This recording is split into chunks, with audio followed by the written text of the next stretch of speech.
Hello दोस्तों, हम बात करने वाले हैं कक्षा 11 का जो पेपर है आपका हिंदी अनिवार्य का। तो फटाफट से देख लीजिए, पेपर आ चुका है।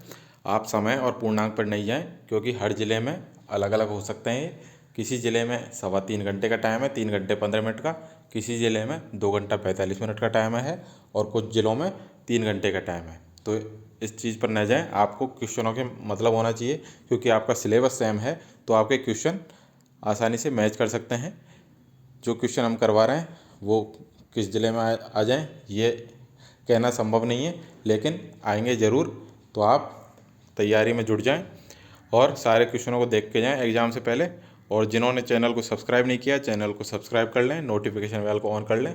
अगर आपको किसी भी सब्जेक्ट में डाउट हो तो हमारा व्हाट्सअप नंबर है 7877896648। मैसेज कर सकते हैं, कॉल कोई भी नहीं करेगा, सिर्फ मैसेज करना है। इसके अलावा अगर आपको पीडीएफ वगैरह और कुछ भी चाहिए तो डिस्क्रिप्शन में व्हाट्सएप ग्रुप का लिंक दे रखा है, जाइए ज्वाइन कर लीजिए। तो आइए बिना देरी के स्टार्ट करते हैं पहले क्वेश्चन के साथ। पहला प्रश्न है आपका खंड ऐसे, जिसमें आपको अपठित गद्यांश दे रखा है, जिसको पढ़कर प्रश्नों के उत्तर देने हैं आपको। तो ये ईर्ष्या के ऊपर आपका पूरा गद्यांश है। तो पहला प्रश्न है, ईर्ष्यालु व्यक्ति किस आदत के कारण दुख पाता है। आपके ऑप्शन है अपने अभावों को देखकर, दूसरों की निंदा करके, तीसरा है दूसरों की वस्तुओं को देखकर, और चौथा है अपनी वस्तुओं को देखकर। तो जो इसका आंसर रहने वाला है वह है दूसरों की वस्तुओं को देखकर। नेक्स्ट है, अपनी तुलना दूसरों के साथ कौन करता है। तो अपनी तुलना दूसरों के साथ करता है ईर्ष्यालु व्यक्ति। नेक्स्ट है, ईर्ष्यालु अपनी पास की वस्तुओं से आनंद नहीं ले पाता है, क्योंकि उसकी लालसा और अधिक पाने की होती है। ऑप्शन नंबर ए आपका सही उत्तर रहेगा। 4 नंबर है, अपने अभावों के बारे में निरंतर सोचने में ईर्ष्यालु व्यक्ति दूसरों के विनाश में लग जाता है। तो ऑप्शन नंबर द आपका सही उत्तर रहेगा। नेक्स्ट है, अपने अभाव पर दिन रात सोचते सोचते वह किसकी प्रक्रिया को भूलकर विनाश में लग जाता है। तो वह किस प्रक्रिया को भूलकर लग जाता है, उन्नति की प्रक्रिया को भूलकर विनाश में लग जाता है। नेक्स्ट क्वेश्चन है क्वेश्चन नंबर 6, ईर्ष्यालु शब्द में प्रयुक्त प्रत्यय बताइए। तो ईर्षा प्लस आलू, तो आपका प्रत्यय क्या होगा, आलू प्रत्यय आपका रहेगा। 7 नंबर है, उपयुक्त गद्यांश का उपयुक्त शीर्षक लिखिए। तो आपको इसका उचित शीर्षक लिखना है, क्योंकि सभी के शीर्षक अलग अलग हो सकते हैं, ज़रूरी नहीं कि सबके सेम हो, लेकिन आपका जो शीर्षक होना चाहिए वो गद्यांश से मिलता जुलता होना चाहिए। तो आप ऐसे भी लिख सकते हैं, ईर्षा और ईर्षा से होने वाले दुष्प्रभाव। सेकंड नंबर क्वेश्चन है, जिसमें आपको पहले गद्यांश दे रखा था, अब आपको दे रखा है अपठित पद्यांश। जैसे आपको गद्यांश करवाया था वैसे ही आपको पद्यांश करना है। सभी क्वेश्चनों के उत्तर आपको इसी के अंदर मिल जाएंगे, आपको कहीं भी जाने की ज़रूरत नहीं है। तो ये देखिए, अंबर बने सुखों की चादर, धरती बने बिछोना। तो अंबर किसकी चादर बने, सुखों की चादर, धरती क्या बने, बिछोना। मिट्टी में सोना उपजाओ, इस मिट्टी से सोना, यह मिट्टी जगत की जननी। यह मिट्टी किसकी जननी है, जगत की जननी, इसको करो प्रणाम। कर्म योग के साधन बनना ही सेवा का काम, हाली उठा हाथ से हल को बीज, प्रेम के बोना, किसके बीज बोना, प्रेम के बीज बोना। चना मटर जौ धान बाजरा और गेहूं की बाली, मिट्टी से सोना बन जाती भर भर देती थाली। दूध दही पी पी मुस्काए, मेरे श्याम सलोना। श्याम सलोना क्या पी कर मुस्कुराए, दूध दही। हीरा मोती लाल बहादुर कह कह तुम्हें पुकारे, खुशहाली हर घर में लाए, बिगड़ी दशा सुधारे। तो ये आपका पूरा पद्यांश है। अब इसके क्वेश्चन देख लेते हैं। तो इसके क्वेश्चन है, अंबर किसकी चादर बने। तो पहली लाइन आप थी, उसमें आंसर था अंबर बने सुखों की चादर, तो आपका उत्तर रहेगा सुख, ऑप्शन नंबर द। सेकंड है, यह मिट्टी किसकी जननी है। तो सेकंड लाइन देखी थी आपने, यह मिट्टी जगत की जननी, ऑप्शन नंबर ए आपका सही उत्तर रहेगा। नेक्स्ट है, कवि किसके बीज बोना चाहता है। तो कवि प्रेम के बीज बोना चाहता है। नेक्स्ट है, कवि किस प्रकार के साधक बनने के लिए आह्वान कर रहा है। तो कवि कर्मयोग का साधक बनने का आह्वान कर रहा है। नेक्स्ट है, श्याम सलोना क्या पीकर मुस्काता है। दूध दही पी पी मुस्काए, मेरे श्याम सलोना। तो क्या पीकर मुस्काए, दूध दही। नेक्स्ट है, अंबर का शाब्दिक अर्थ है। तो अंबर का शाब्दिक अर्थ है आसमान, आकाश। नेक्स्ट है उपयुक्त पद्यांश का उचित शीर्षक दीजिए।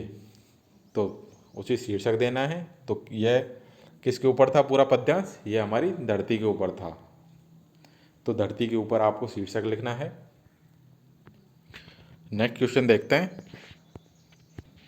थर्ड नंबर क्वेश्चन है जिसमें आपको पद्यांश दे रखे हैं दोनों में से किसी एक पद्यांश की आपको सप्रसंग व्याख्या करनी है। अभी तो आप दोनों पद्यांश देख लें, एग्जाम में दोनों में से एक करना है आपको।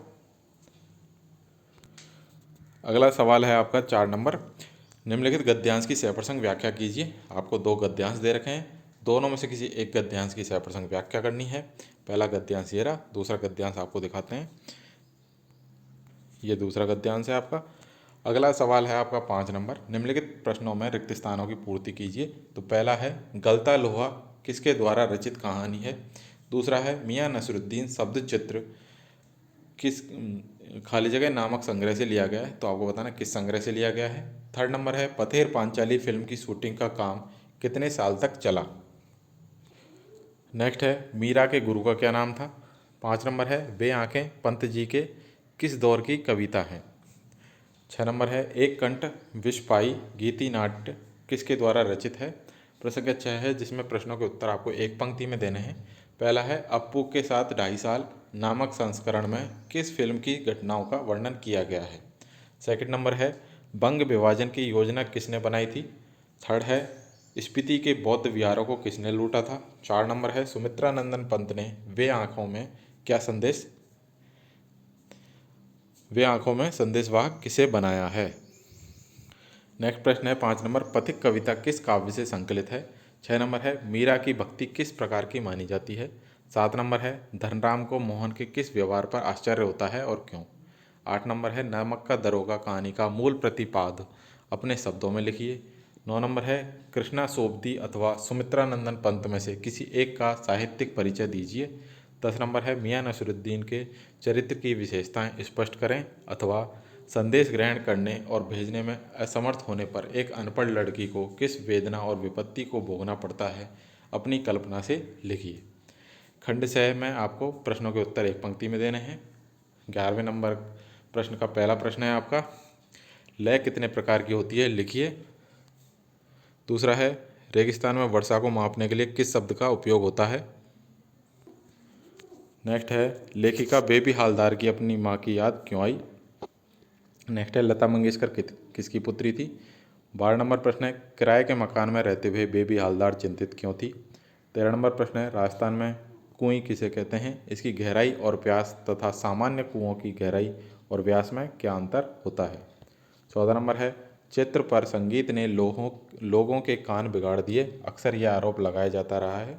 इस संदर्भ में कुमार गंधर्व की राय और अपनी राय लिखें। अथवा राजस्थान में मिलने वाले पानी के तीनों रूपों में अंतर स्पष्ट कीजिए। नेक्स्ट है खंड 15 नंबर प्रश्न विद्यालय में आयोजित खेल कूद प्रतियोगिता में से एक प्रतिवेदन तैयार कीजिए।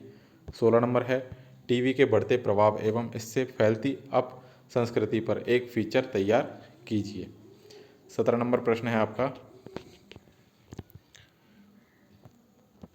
जिलाधीश जालौर की ओर से स्वास्थ्य सचिव राजस्थान सरकार जयपुर को निर्धारित प्रारूप में एक कार्यालय पत्र लिखिए जिसमें गायों में फैली लंपी बीमारी से राहत दिलवाने के लिए राजधानी के विशेष चिकित्सकों का एक दल भेजने के लिए निवेदन कीजिए।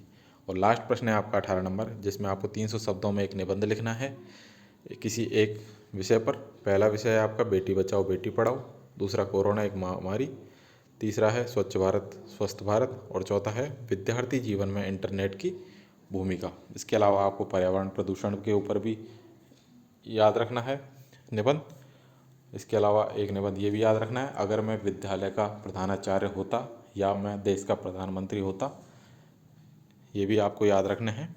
तो ये थे सारे इंपॉर्टेंट क्वेश्चन जो आपके एग्ज़ाम में आ सकते हैं। तो फटाफट से सारे प्रश्नों को देख लें और अपने दोस्तों में भी शेयर कर दें। वीडियो अच्छा लगा है तो वीडियो को लाइक करें, शेयर करें, चैनल को सब्सक्राइब करना ना भूलें। Thank you.